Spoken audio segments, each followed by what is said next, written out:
All right, folks. Again, thank you for coming to Planning, Land Use, and Management Committee. I'm still expecting one of my other colleagues to be here. They're winding up over at the City Council meeting. It's gone extraordinarily long today, almost an hour, 2-3 hours over. So it must be the end of the year. So we have a few more council meetings to jam in a lot of work, a lot of ordinances and such. But I thank you for your patience. And the length of that meeting was not anticipated to be even this long. That being said, I would love to have Mr. Byrne come forward, but maybe we should have a few more minutes so I can get my colleague here, or one of them. They both said they would be here, and I'm sure they didn't get lost, so they should be on the way. So thank you for your patience.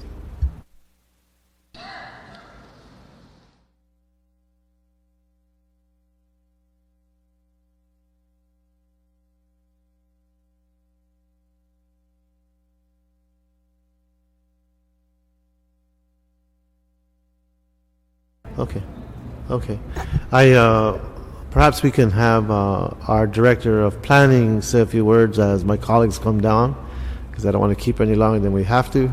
But thank you and welcome. Thank you very much. I actually do not have a director's report today, but I wanted to come in support of our prospective new planning commissioner, Sean Burton, who has served on the West LA Planning Commission and served at a very high level, and we are very pleased not only at the prospect of bringing wonderful area planning commissioners up to the City Planning Commission, but we're very excited at bringing someone who has his development experience, his legal experience. So I just wanted to come and express from the Planning Department our support for our new prospective commissioner. So thank you very much.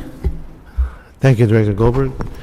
I just got word that we do have Councilman Weiss joining us, and Councilman Weissarm will not be joining us. So hang in there, folks, and they should be here. He should be here any minute now. Thank you. Mr. Byrne, what we can do is continue, and he can make his comments when he does get here in full council. It's up to you how pressed you are for time. It's up to you. You wait? Okay. Well, we do have cards on items 3 and 4. The action of this committee, for those who are waiting, on item 2, we will note and file, seeing there are no cards there. Item 5, we're going to move for approval and request that the city attorney prepare an ordinance. And essentially, that's the extent of the agenda. So as soon as Mr. Weiss gets here, we'll move.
be here, and Councilman Weiss is on his way.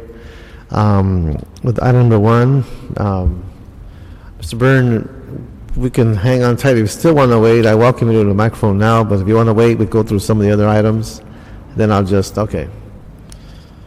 Just out of courtesy to you, I didn't want to keep you waiting any longer than we had to. There are no cards on number 2, and like I said before, we will act to note and file in as much as the report was provided for information only. I want to thank our Director Goldberg for being here with us. Thank you. Appreciate that. Number 5, we're going to approve and request the city attorney prepare the ordinance. And so, number 3, I'll delay even more. Anybody here for public comment?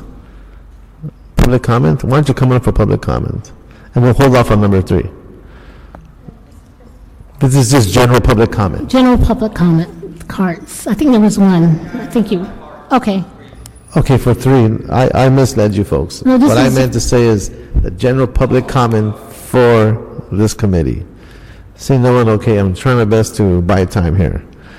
Well, let's just start with number 3 then. And we'll I just think do you his have one report. card for public comment. Sir, did you not complete a card? Would you come up to the podium? That's what he's asking about. Thank you. Thank you. Thank you for being here. Okay. Do that, John. Tomorrow on the council agenda will be item 63G, which would give a 5-year extension to a final map for 3 plots on Ringo in El Sereno. This was submitted in 2005. And tomorrow there's recommendation for approval and apparently without plum review of this final map. This is part of Elephant Hill for the development and will be approved by the council as a discretionary action, which will have some CEQA implications. The final map file includes more than 12 pages of conditions and requirements. 1, density needed to be verified, but it's not indicated that it was verified. All 11 pages were needed for public health and safety. Conditions were prerequisite for development of the area and the neighborhood, that is, the rest of Elephant Hill. The final map was to be recorded by September 30th, 2008. It was not. No request for time extension was to be accepted based upon the original 2005 references. The approval was to be withheld until a soils and geology report was submitted. Apparently, at least from the file, none of this was done. So I'm concerned that this is an attempt to run around the regulations specifically for Elephant Hill. Thank you. Thank you, sir, for your comments. And that concludes public comment for the Planning Committee. Let's just dive into number 3. Don't wait any longer. Roberto, what's number 3? Number 3, Councilman, it's a report from the Planning Commission. It's a draft ordinance amending the municipal code to lengthen the life of subdivision map approvals. And Mr. Rothman is present. Good afternoon, Mr. Rothman. Good afternoon, Councilman. Tom Rothman, Planning Department. I'm here to present to you an ordinance that was approved by the City Planning Commission back in October 16th of this year. It's to implement a Senate Bill 1185 that was approved by the legislature back in July. It was intended to extend the life of our subdivision maps by 1 year and also to grant an additional 1 year to its requested extension for an additional year.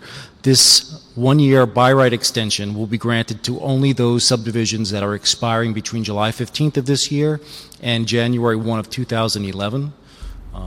That's all the bill says. The Planning Department has gone a little further, and we are granting that 1 year extension to all of the related entitlements that are associated with one of those subdivision maps. For the public record, what prompted this extension? I believe it came out of the discussions in the House and the Senate regarding the economic downturn and the housing crisis to give people, developers, applicants who have a map that's about to expire an additional 1 year, and also allowing an extension which is now allowed up to 5 years to go to 6 years for forever. That'll be in perpetuity. So two different things are going on. Thank you. We've just been joined by Councilmember Weiss. All right, we do have several cards on this item. We have Joe Cadelago. We have Veronica Perez-Becker, Sherry, I believe it's Bonstech. We have Yuval Kremer and Clyde Williams. So I'd like to come on up. Please keep your eye on the clock. You got 2 minutes. Joe Cadelago, then Veronica Perez-Becker. Good afternoon. My name is Joe Cadelago, Government Affairs Manager for the Building Industry Association. Subdivision maps are the principal vehicles used by local governments to entitle proposed housing development projects.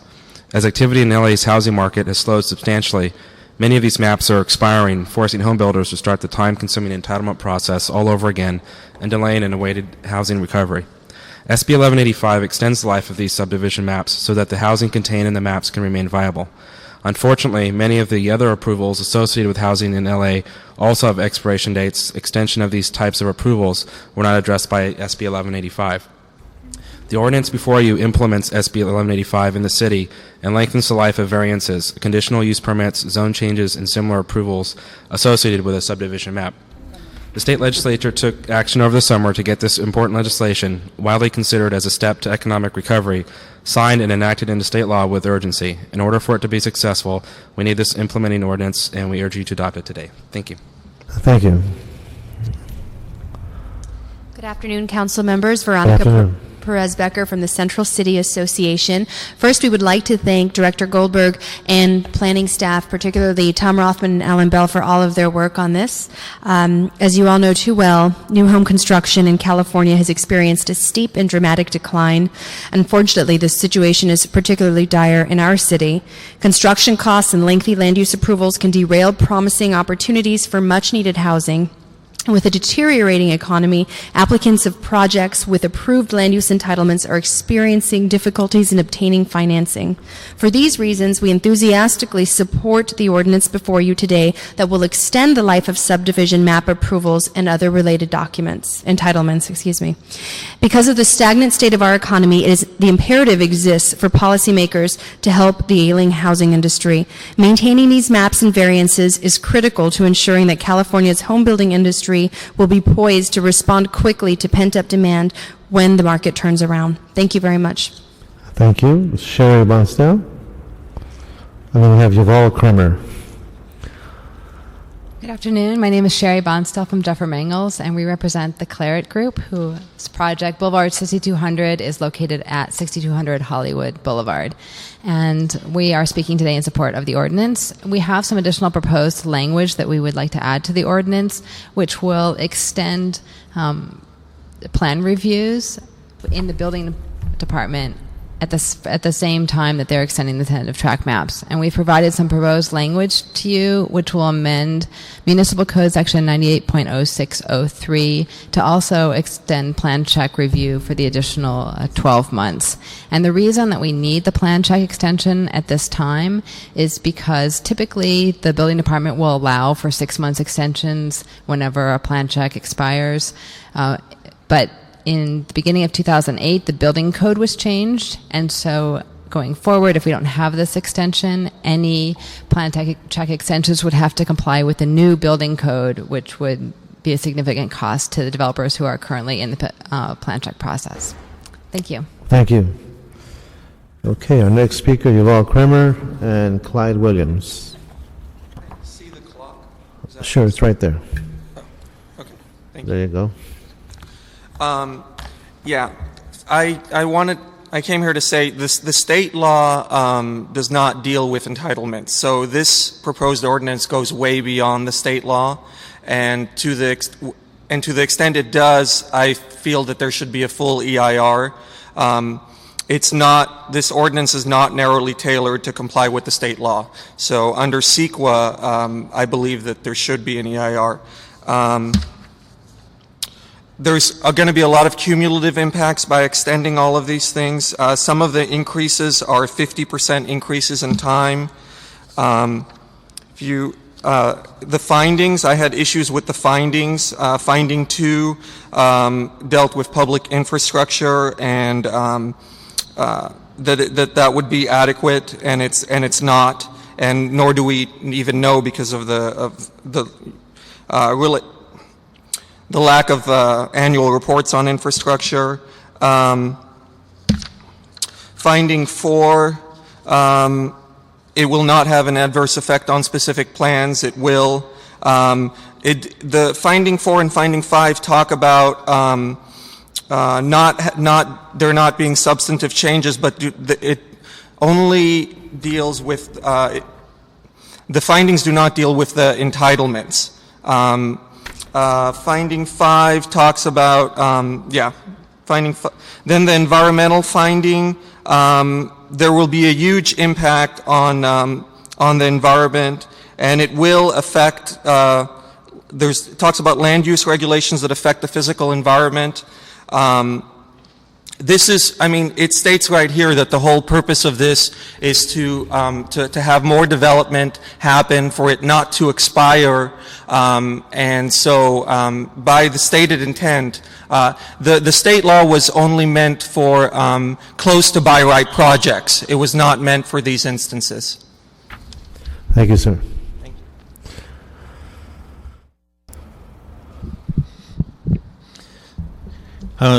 For this, my name is Clyde Williams from 4115 Barrett Road, El Sereno.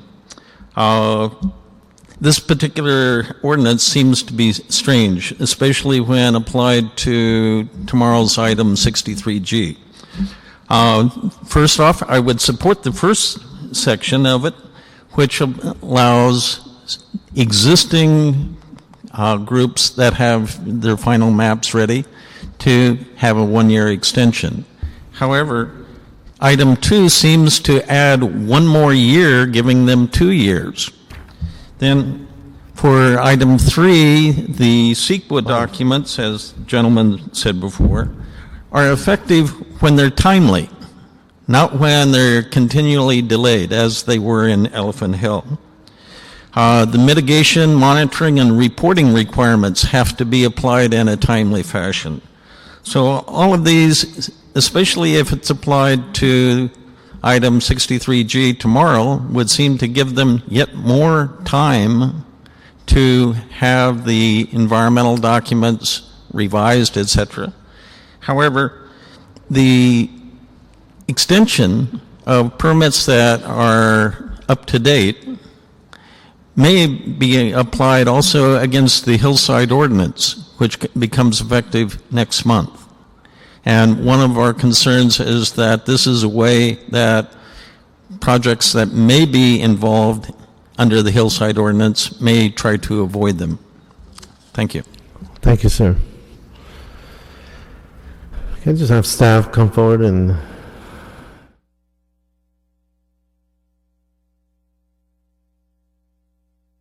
On some of the assertions being made, can you speak to the assertions that are being made? Well, to the last assertion, we really, for the most part, this is mimicking state law.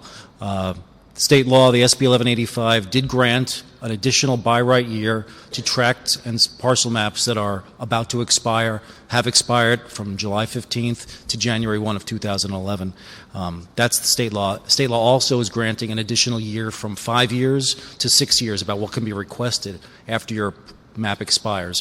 Where we've gone a little bit further is to grant related entitlements an additional year. So if you have a tract map with a variance or a zone change or an adjustment, if that tract map is going to expire between July 15th of this year and January 1 of 11, you also get a year with your related entitlement. It wouldn't make sense to do it otherwise. So we are not ignoring CEQA law. The state law is consistent with CEQA law in this case, correct? Right. Yes. So I just want to make sure that's what I'm hearing. We have not gone any further than state law other than the related entitlements. Okay. Madam Attorney, anything else to add? Okay. And that was a no. Okay, so, any questions from my colleague on this? Okay, thank you. So the action for this item will be to approve and request the city attorney to prepare the ordinance. All right. Our next item, Roberto? Well, let's do this. Let's go to item number 1 since we have a quorum. And we have with us Mr. Sean O'Burton, who is essentially being appointed by the mayor to the Board of Planning Commissioners for the term ending June 30th, 2009, to fill the vacancy created by Jane Usher, who resigned on December 11th, 2008. And Mr. Byrne, welcome. Thank you. And are you ready for this? I think so. Okay, well, emerging from District 5, which has its fair share of land use issues, I want to congratulate you for your stamina and your dedication to the city, knowing that now you're going to take on the whole city as the chair of Planning Commission. So I want to thank you for your service, and any observations or statements you'd like to make.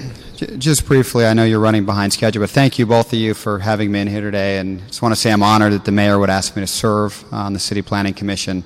I'm looking forward to bringing my experience from the West Side. I spent the last 4 years on the Area Planning Commission. I was initially appointed in 2004, and most recently am serving as the president. I'm looking forward to bringing that experience and my experience as a real estate attorney, as well as a professional who's focused on building workforce housing throughout the country, and to the commission in order to help build consensus on the important issues that the city faces. So just want to thank the mayor and thank you for having me. Sure. Thank you, Mr. Byrne. Any... This isn't as bad as the West LA APC. No okay. comments. Sorry. No comments. Wise man. Okay. Well, thank you so much, and we look forward to seeing you before the full council.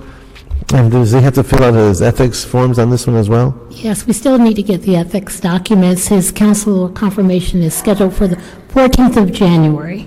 So he's before the council on the 14th of January? Yes, And he should give his paperwork before then? yes. Okay. Mr. Byrne? Thank you. Happy holidays. Same to you. Happy holidays. And Ms. Klein, thank you for here backing up your appointee. All right. Ms. Krista Klein from the mayor's office. Next item, Roberto. Item number 4, Councilman, it's a report from the Cultural Heritage Commission recommending a 180-day extension as to the issuance of building permits, and this relates to a property in Hollywood. Good afternoon, Chairman Reyes and Member Weiss. We have a couple of Good handouts that afternoon. might help Sure. explain. Bring it on down. Lambert Giesinger with the Department of City Planning, Office of Historic Resources. As Roberto mentioned, the item before you is the request of an extension of the objection of a permit for 2 supergraphic signs on the Hollywood Roosevelt Hotel.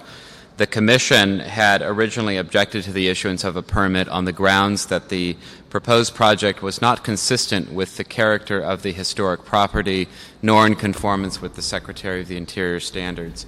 And the purpose of the objection of the permit for 6 months and then allowing the council to extend that objection for an additional 6 months is so that we, the Office of Historic Resources, and the Commission can work with the applicant to see if there are any alternatives that could achieve both the goals of the project and maintaining the historic resource.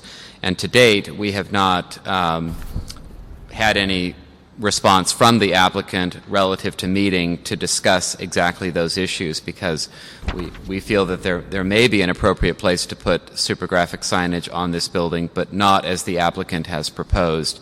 And subsequent to the Commission's action, without permit, the property owner has installed 1 supergraphic sign without a permit and no review by our office. I think there's 1 image of that in there. So right now they're kind of out of conformance with even what the reason of the objection. So they are out of conformance? Yes. Okay. And I believe Building and Safety is dealing with that issue currently. Okay.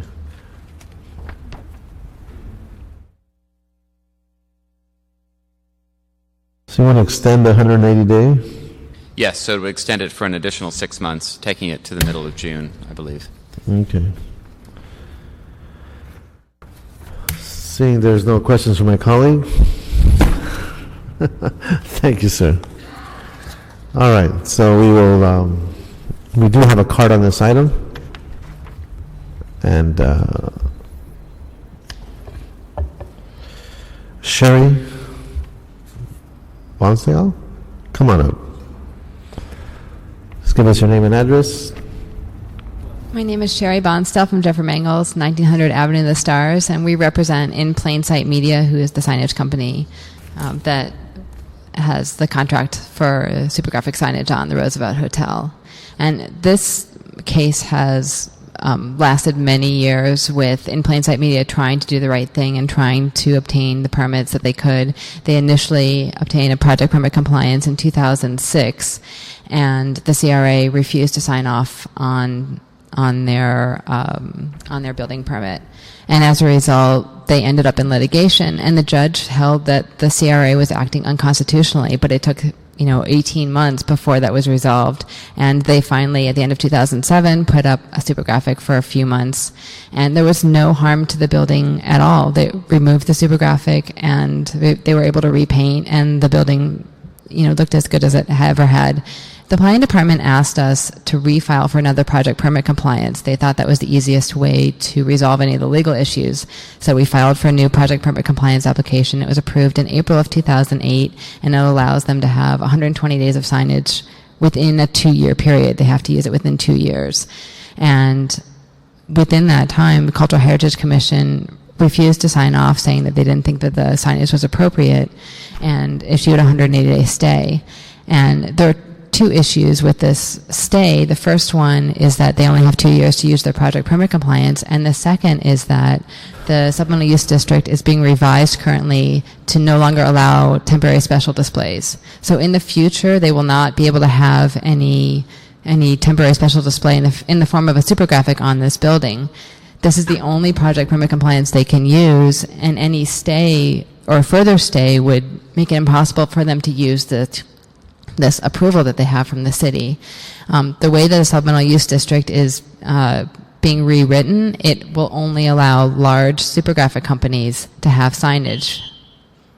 Okay, please conclude. Because in the future, you'll need to take down a billboard in order to be able to put up a sign on a building. And the only sign companies that have billboards are the 4 large sign companies. All of your small sign companies will no longer be able to have supergraphics on the building. So we're requesting that the stay be removed so that our clients can just have 120 days of this one sign legally permitted on the building. And in the future, the Roosevelt Hotel will have to contract with a large sign company if they want to have signage on this building. Thank you. Well, thank you.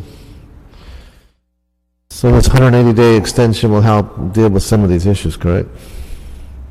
I think it will. Again, it extends the objection of the Commission based on its original findings as to why these supergraphic signs were not appropriate for this building. And again, it's designed to basically allow us to explore alternatives, and whether those fit with the proposed, not yet adopted sign ordinance, we'd have to really work with the applicant to look at that. So this does give us more time to work with the applicant to look at alternatives. Okay, thank you. Seeing no other cards on this item, I'd like to move that we approve as part of our consent agenda. Do you have a second on that? That's a yes. And Roberto, anything else? No, Councilman. Just before we adjourn, Councilmember, could you get Councilmember Weiss to concur on items number 2 and 5?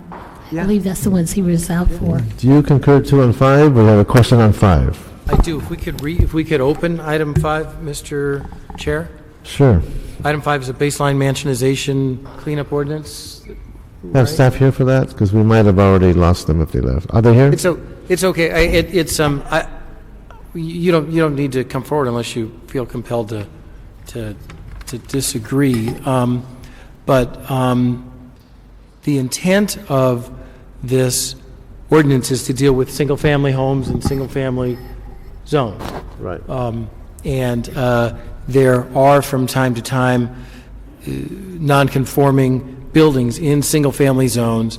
Some are public, some are private. I mean, for example, fire stations are in single-family homes. Or schools. Or schools.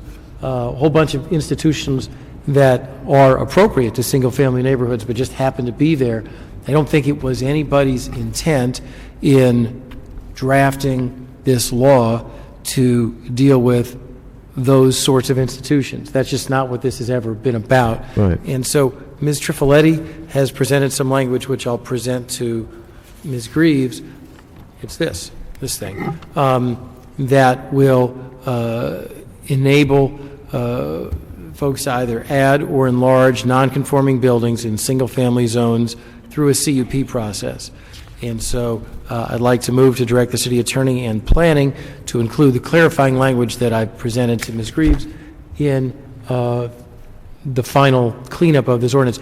It's solely, for those types of rather unique and rather exceptional situations. It doesn't.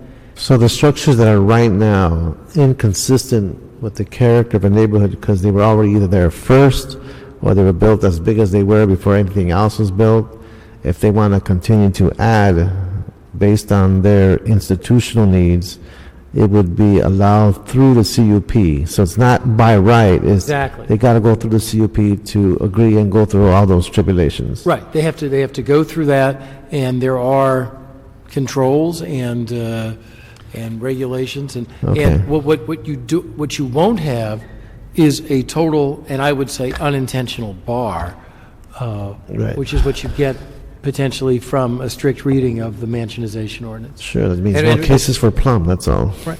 Well, but you think about it, it's called mansionization. It's not about institutions. It's not about non-conforming buildings. It's about big houses. All right, sounds good. Thank you, Mr. Chair. So we'll forward that language to the staff and see if we can blend it in where appropriate as part of our final writing of this ordinance. Anything else, Roberto? No, Council. Okay, so we've covered public comment. We've covered everything else, so this meeting is adjourned.